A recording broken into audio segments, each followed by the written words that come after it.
에베소 6장 17절은 이렇게 말씀하고 있습니다. 구원의 투구와 성령의 검, 곧 하나님의 말씀을 가지라. 여기 말씀 보면 하나님의 말씀이 성령의 검이다, 그렇게 표현했습니다. 성령의 검인 이 하나님의 말씀, 이 말씀의 검은 도대체 어디에 사용되는 걸까요? 이 에베소서 6장 전반부에 보니까 바로 이 칼은 마귀를 대적하는 데 사용하라고 준비된 겁니다. 마귀와 대적해서 영혼을 구원하고 영혼을 지켜내는 것, 이게 바로 말씀의 검이라는 겁니다. 그런데 우리가 말씀의 검을 사용하는 데 있어서 그 활용용도를 잘 알고 그 용도대로 과연 사용하고 있는가, 이걸 좀 한번 생각해 봐야 됩니다.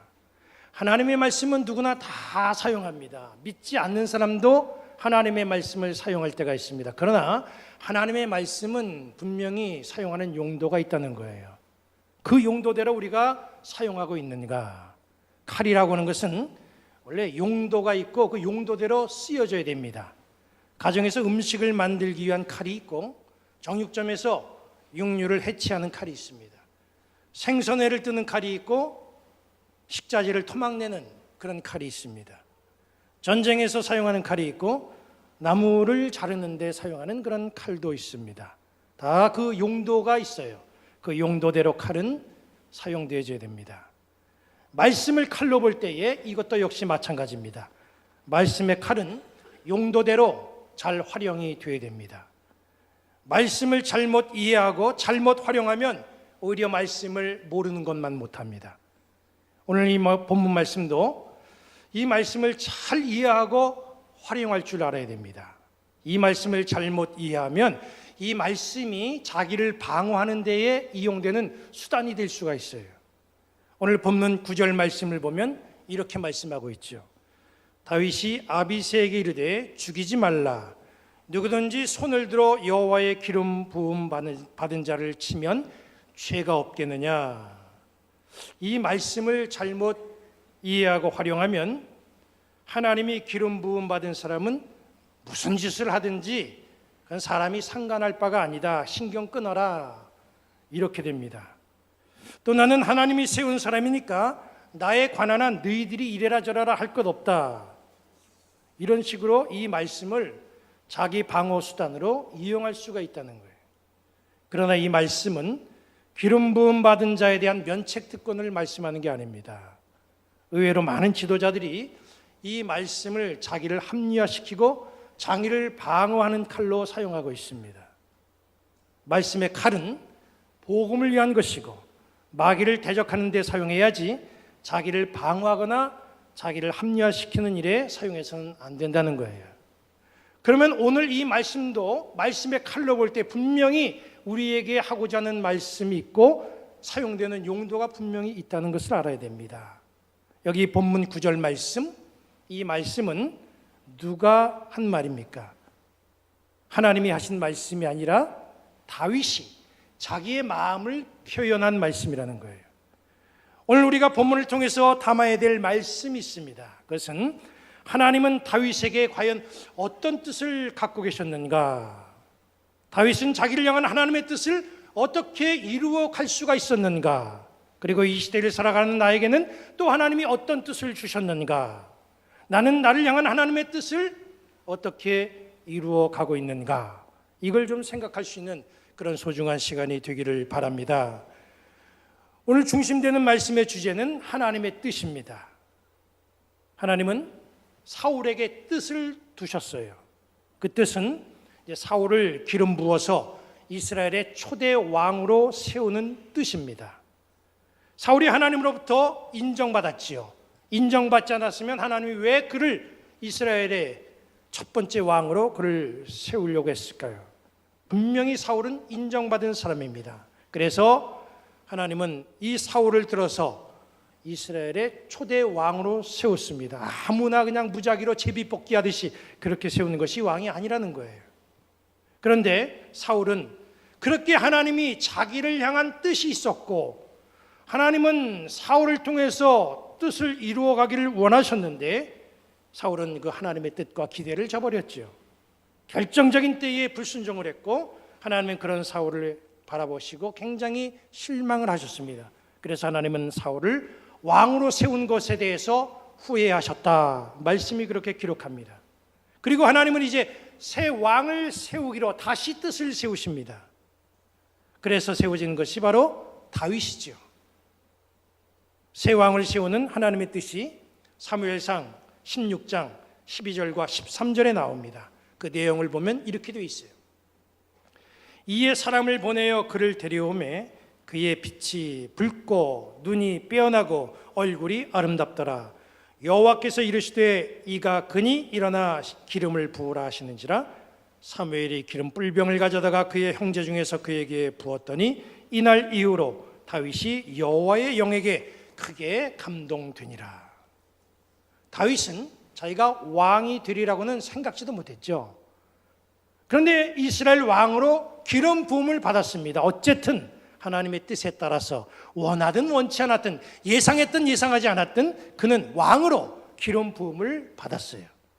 그랬으면 이제 사울은 물러가고 다윗이 왕으로 등극해야 됩니다. 정권 이양 과정을 거쳐가지고 다윗이 왕으로서 일을 시작해야 되지요. 정말 그렇게 왕권이 교체될 때 얼마나 긴박하게 바쁘게 일이 진행됩니까? 그런데 여기 말씀 보면 또 사무엘상에 있는 말씀을 보면 상황이 참 이상하게 흘러갑니다. 이 시간이 흘러도 분명히 다윗은 사무엘로부터 왕으로서의 기름 부음을 받았는데 시간이 지나도 이 정권 교체가 이루어지지 않는 거예요. 사울은 여전히 왕으로서 존재하고 있습니다. 왕으로 기름 부음을 받은 다윗은 여전히 목동이고 궁중 악사였고 광야로 도망다니고 블레셋까지 망명가는 그런 아주 불쌍한 신세로 삶을 살아가고 있습니다. 그가 왕으로 기름 부음을 받았지만은 시간이 지나고 세월이 흘러도 정권이 다윗에게로 넘어가질 않는 거예요. 이게 도대체 어떻게 된 일입니까? 하나님이 다윗에게 기름 부으라 그렇게 말씀하시고 이걸 잊어버리신 겁니까? 아니면 하나님이 거짓말한 겁니까? 실수하신 겁니까? 마음이 바뀐 겁니까? 우리는 이 말씀을 다 읽어서 이 이후의 일이 어떻게 진행된다는 걸 다 압니다. 사무엘 상하를 읽어보면 이 이후에 다윗의 앞길이 어떻게 진행된다 다 알죠. 광야 도피 기간을 보내고 사울과 요나단은 블레셋과의 전투에서 길보아산에서 사망하고 그 이후에 다윗은 왕으로 세워진다. 이 사실을 우리는 말씀을 읽고 다 압니다.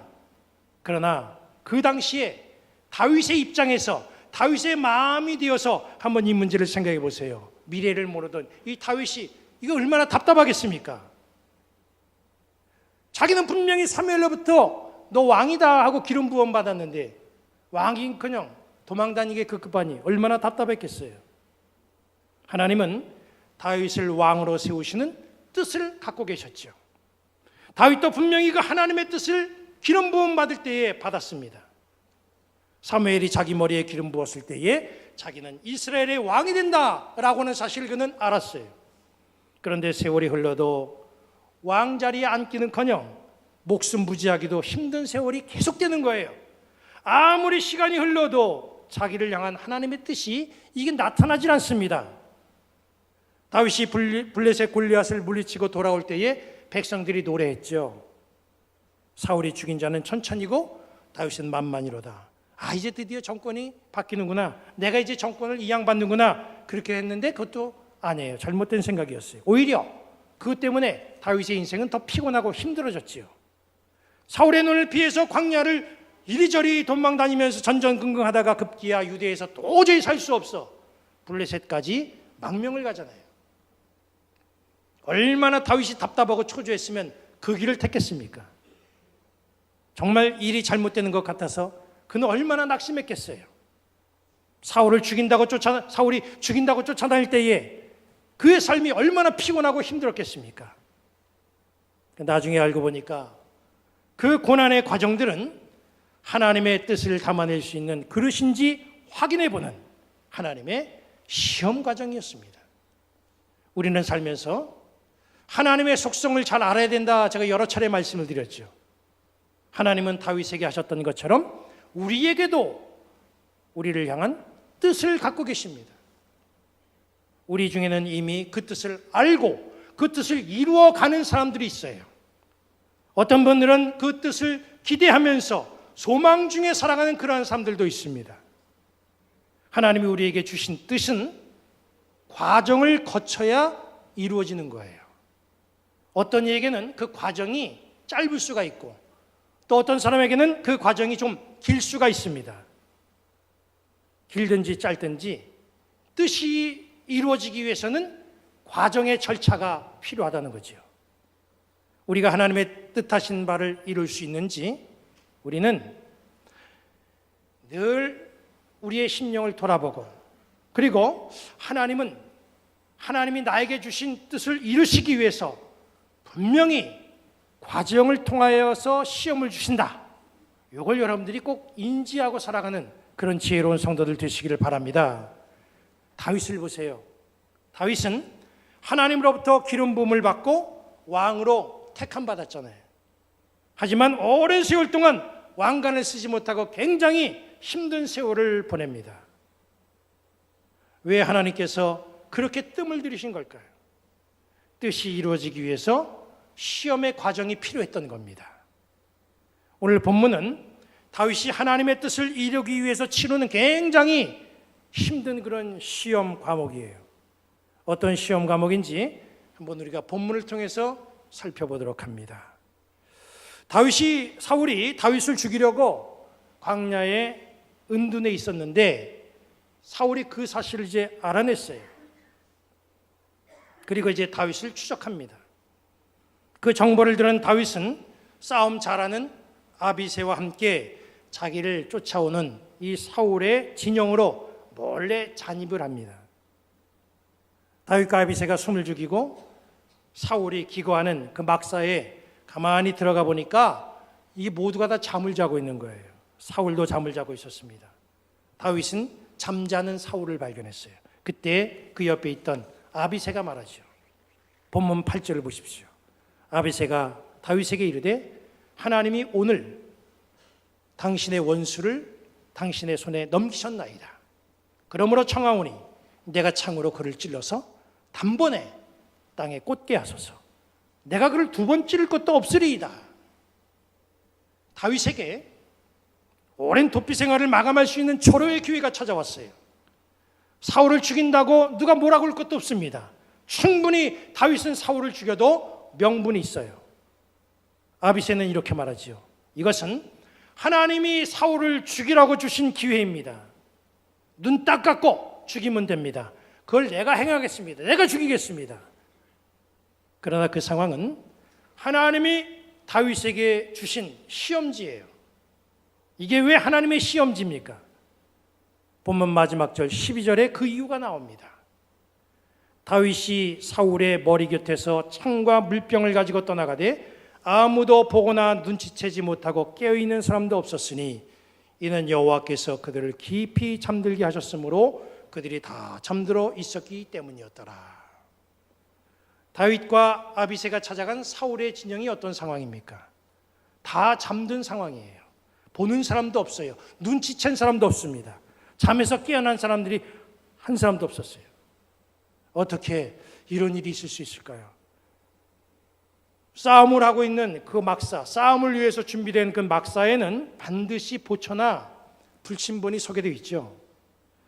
아무리 피곤해서 다 잠든다고 해도 최소한 보초나 불침번은 깨어 있어야 됩니다. 그런데 여기 말씀 보니까 모두 하나같이 다 잠들었다고 그랬어요. 어떻게 이런 일이 있을 수 있을까? 12절 하반절을 잘 보시기 바랍니다. 이는 여호와께서 그들을 깊이 잠들게 하셨으므로 그들이 다 잠들어 있었기 때문이었더라. 하나님이 잠들게 한 거예요. 알고 보니까 본문의 상황은 하나님이 미리 작정하시고 계획하시고 만들어 놓은 일이라는 거죠. 왜 그러셨습니까? 다윗의 성품을 시험하기 위해서 그런 겁니다. 하나님은 다윗으로 하여금 사울을 충분히 죽일 수 있는 상황을 잘 만들어 주셨어요. 그 다음에 다윗이 어떻게 행동하는가 하나님은 바라보고 계시는 겁니다. 다윗을 시험하신 거죠. 이 과정에서 다윗이 오판하고 만약에 야 이게 웬일이냐, 절호의 찬스다, 사울을 죽였다고 한다면 그의 인생의 앞길이 어떻게 됐겠어요? 하나님이 다윗으로 하여금 자 너를 죽이려고 쫓아다니는 원수가 눈앞에 자고 있다, 내가 그렇게 만들었으니까 자 편하게 죽여라, 이렇게 하시려고 사울을 잠들게 했습니까? 다윗이 왕으로서 나라를 다스릴 만한 성품을 갖추었는지 이걸 시험하기 위해서 사울을 비롯한 사울 진영의 모든 사람들 다 잠들게 만들었다는 거예요. 다윗이 칼을 들고 마음대로 할 수 있는 환경을 하나님은 만들어 주셨어요. 사울을 죽일 수 있는 상황이었지만 그 상황에서 다윗은 어떻게 했습니까? 사울을 죽이질 않았습니다. 이 시험을 통해서 다윗의 성품이 확인된 거예요. 다윗은 이스라엘을 통치할 만한 왕으로서의 성품을 가진 자로 확인이 된 겁니다. 이런 과정은 다윗에게만 있는 건 아니죠. 여기 앉아 있는 우리에게도 하나님은 너무나 소중하고 귀한 뜻을 갖고 계십니다. 그리고 그 뜻은 다 과정의 단계를 거쳐서 이루어지게 돼 있어요. 과정을 겪다 보면 굉장히 낙심할 때도 있습니다. 좌절할 때도 있고요. 시험에 빠질 때가 있습니다. 특별히 이 과정 속에 주의할 것이 뭐냐 하면 우리를 유혹하는 것들이 있다는 거예요. 오판하게 하는 것들이 있습니다. 그렇기 때문에 말씀의 지도를 잘 받아서 영적인 안목을 가지고 하나님이 우리에게 주신 뜻을 이루어가는 그 과정을 지혜롭게 잘 극복해 나가야 됩니다. 다윗은 왕으로서 기름 부음 받았습니다. 그러나 그는 즉시 왕위에 올라선 것이 아니에요. 과정의 단계가 필요했어요. 그걸 거쳐야만 됐습니다. 과정의 단계에서 그는 인간적인 욕심과 판단과 유혹이 있었어요. 하지만 다윗은 다 연단을 통해서 그 과정을 지혜롭게 극복하고 왕위에 올라서 하나님의 뜻을 이루어갔습니다.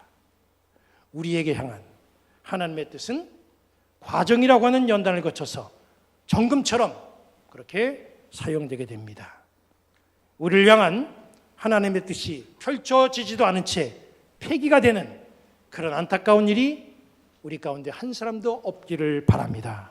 하나님이 나에게 주신 뜻이 연단의 과정을 잘 거쳐서 마침내 뜻을 이루시는 그런 복된 인생들 되시기를 우리 주님의 이름으로 간절히 축원합니다.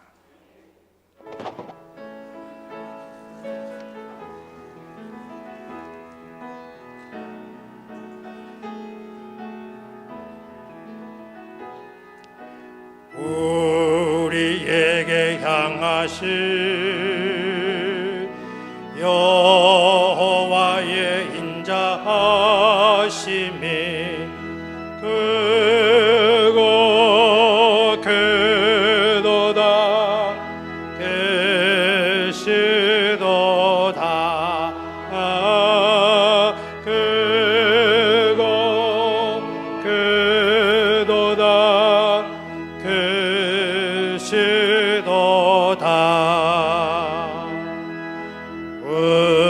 우리에게 향하신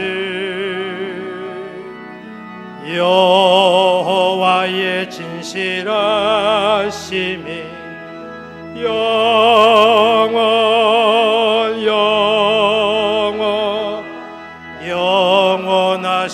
영원하시도다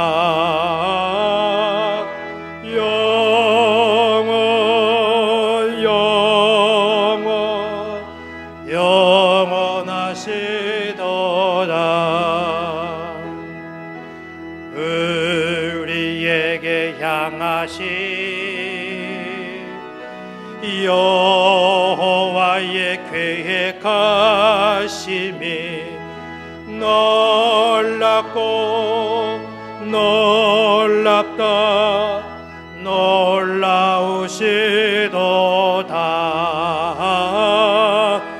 놀랍고 놀랍다 놀라우시도다.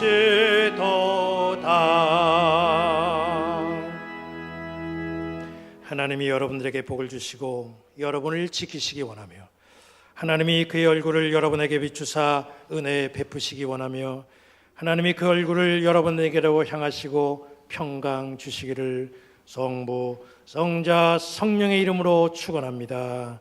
아멘.